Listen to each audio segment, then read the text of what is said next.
is Mallory. You're watching GCTV. I'm here with the Chief of Staff for the Mayor, Erin. Erin, sorry. That's fine. Welcome. Of course, thanks for having me. I'm really excited to be here. No problem. Can you tell me about your job and what you do on a daily basis?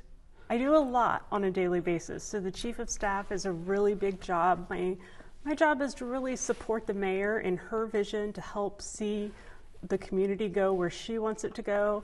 I also have to deal with a lot of the day-to-day tasks of meeting with constituents. I actually just was in a meeting with the Chief of Police and the new Deputy Chief. We had a meeting a little bit earlier to talk about some potential ideas for working with service providers in the community. We meet with our legislators. We write a lot of emails, I think some days it feels like mostly emails. Oh, wow. Yeah, there's a lot in that office. I'm very, very busy. But it's a great job. I really love being there. And I'm very lucky to have a mayor who we work very well together, and we have the same vision for where we want to see Greenfield go and the same priorities for our personal lives as well as for the city. Did you always work in politics? Well, not really. I started off, my first job was at McDonald's, like most Americans, I think, but I was a military spouse for most of my adult life.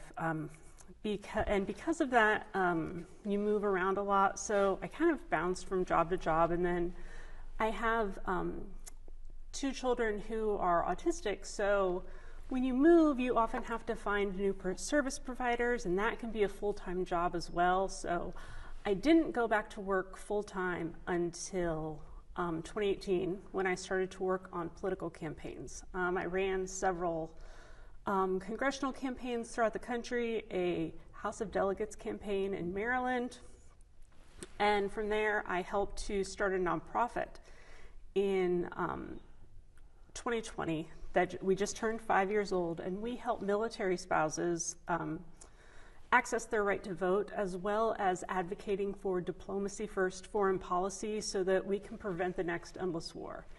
From that, I started to volunteer on the mayor's campaign last year, or 2 years ago, and she brought me aboard as Chief of Staff in August. That's cool. Yeah. How did you get your position? Well, I mean, yeah, I think, I volunteered for her campaign. I helped organize canvassing and some communications work, and she became familiar with who I was, and when the previous Chief of Staff left, she called me and said, I think you could do great at this, and I think I'm doing okay, I hope. That's how I ended up in City Hall.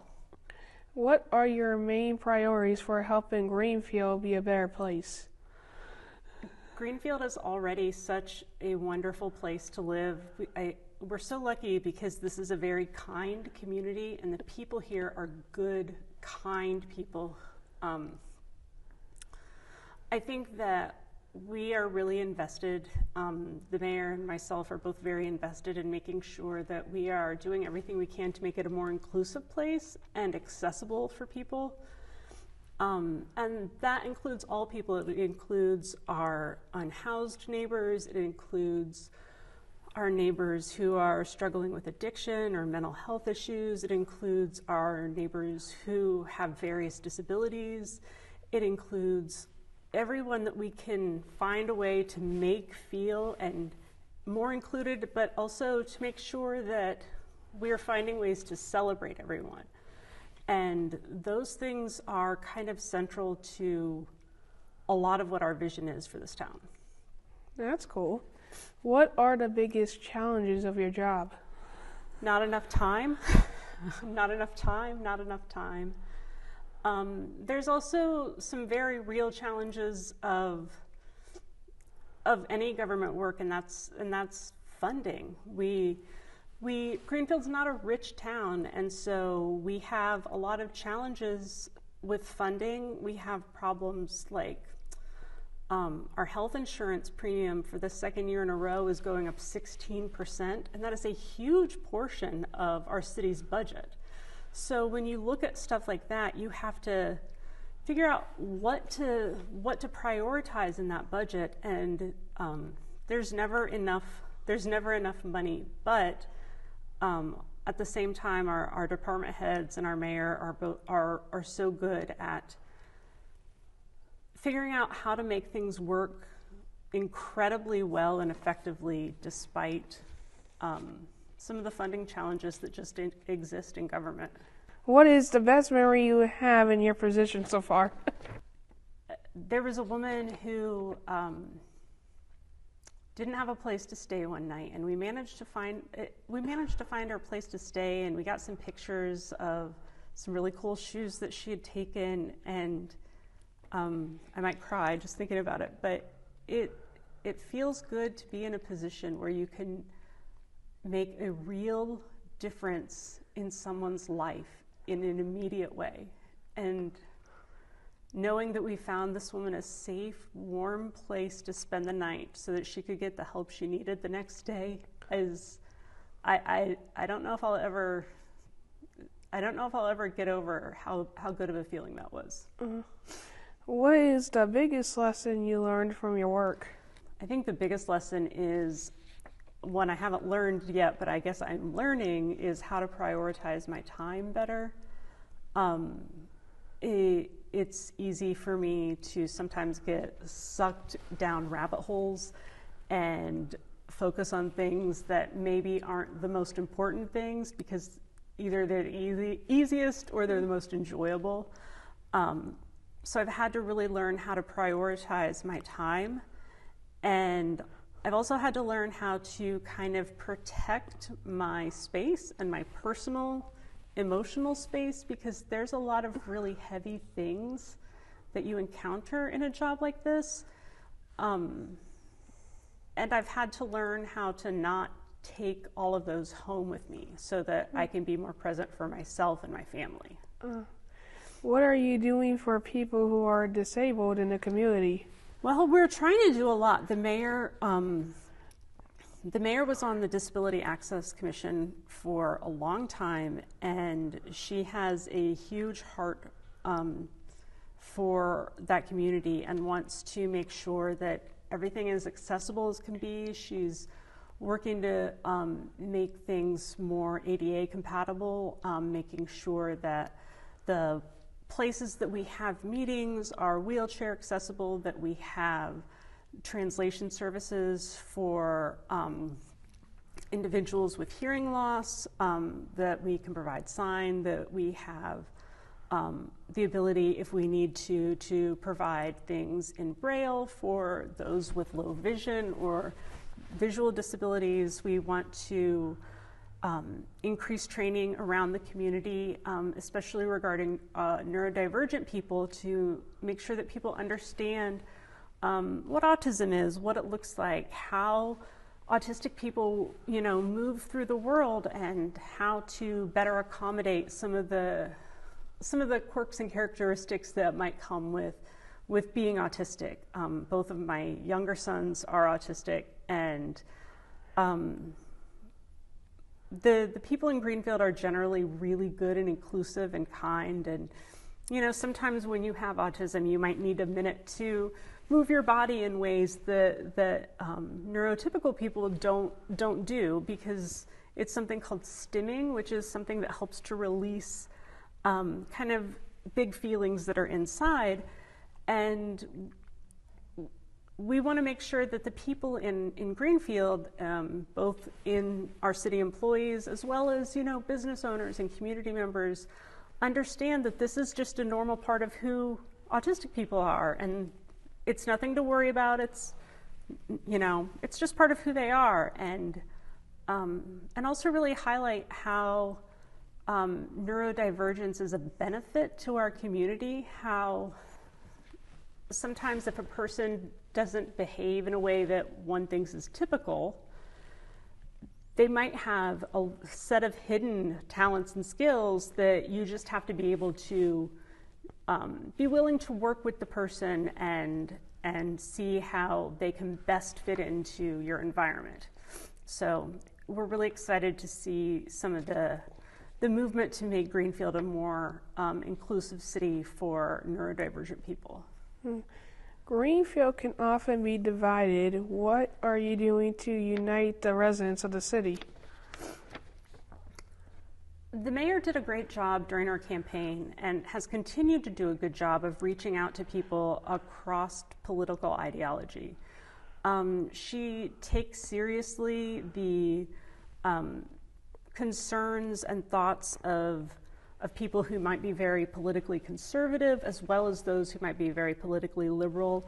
She thinks that there's value in listening to all those sides, and that ultimately most people are wanting to do the right thing for Greenfield. It's just sometimes a matter of how people get there that is different.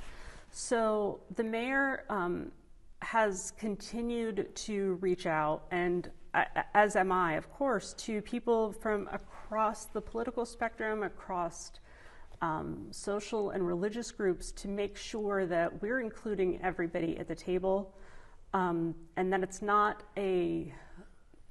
that it's a much more diverse group of people through thoughts, levels of ability, religion, economics. Making sure that diversity is represented is something that builds unity and brings people together, because you can see at that point that your voice is being represented and being heard.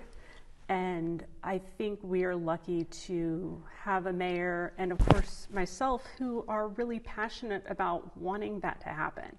And I think that is something that naturally brings people together and disrupts some of the griping that might happen between people sometimes. What are your hopes for the future of Greenfield? Well, I really want to see a Target store. That's a big dream. We'll see. There's, a couple smaller things. I'd love to see us be able to have a public swimming pool, because I worry about if the Green River swimming area is going to be able to last. That'd be something I'd like to see. I want to see more stores opening up downtown. I want to see more art and culture in our downtown region, especially. I love what happens in some other towns where they have their art walks on the first Friday, and we've done it here some, and I'm really excited to see that come back and continue to grow.